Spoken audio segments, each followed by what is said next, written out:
Welcome, everyone. Today, we bring you another chilling true crime story. One that is real, disturbing, and impossible to forget.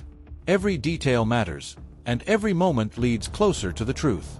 So stay connected with us till the end, because this story will change the way you see crime forever. The night of December 30th arrived quietly in Columbus, Ohio. Winter had settled into the city, wrapping the streets in cold air and silence. Christmas lights still flickered on nearby homes, remnants of joy that had not yet been packed away. Nothing about the night suggested that it would soon become the center of one of Ohio's most heartbreaking crimes. Inside a modern townhouse in a downtown neighborhood, Spencer Tepee and his wife, Monnique Tepee, were asleep in their second-floor bedroom. They were parents to two young children, one just 4 years old, the other barely a year old. Down the hall, the children slept peacefully, unaware that their lives were about to change forever. Sometime between 2 a.m. and 5 a.m., an unknown figure entered the home.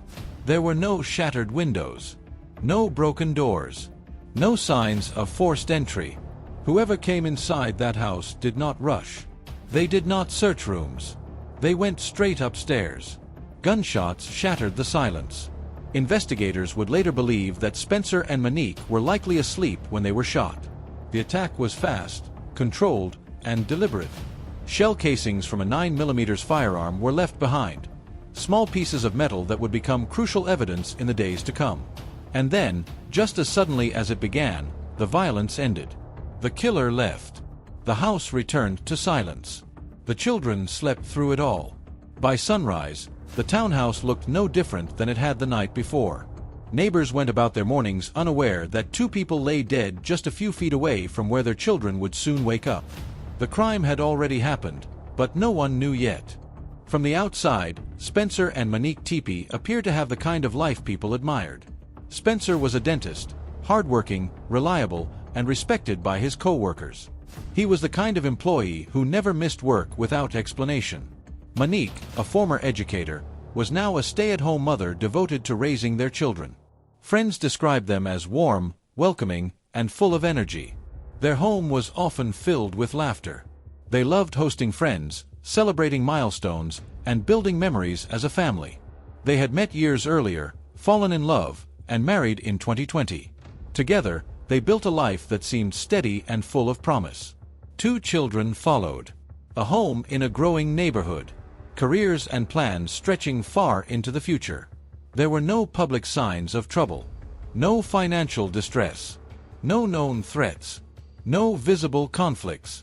And yet, as investigators would soon discover, a quiet shadow from Monnique's past had never fully disappeared. Before marrying Spencer, Monnique had been briefly married to another man. The relationship was short, and the divorce was handled privately.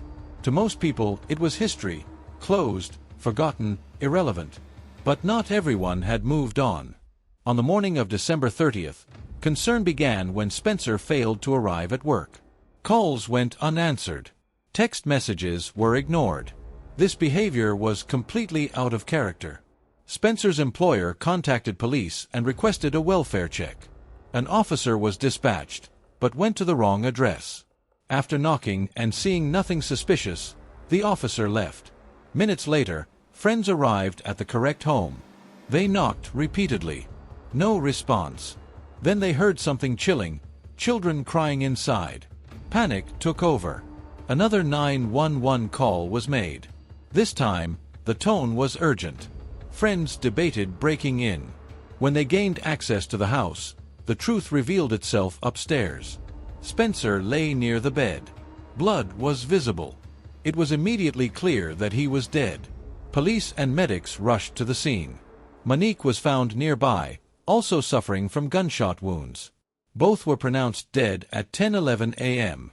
Their children were alive, physically unharmed, but forever changed.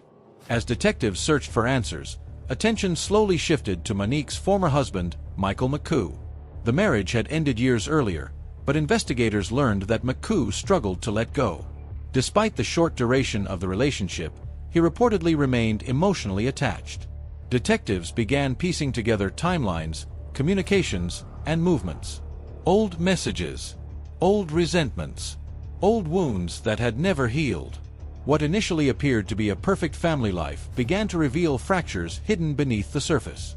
And the past was closing in. Surveillance footage became the key.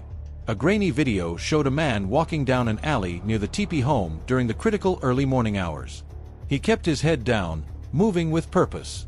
Investigators traced a vehicle seen arriving shortly before the murders and leaving shortly after.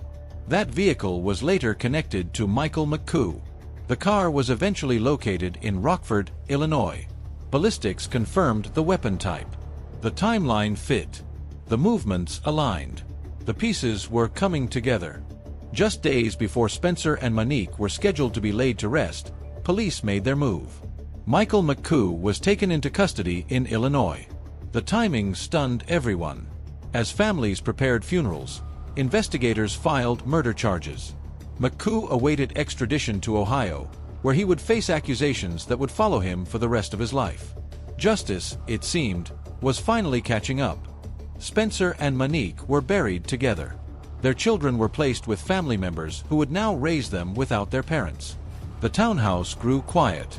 The case left a lasting scar on the community, a reminder that danger does not always come from strangers. Sometimes it comes from the past. And sometimes it arrives quietly, while everyone sleeps.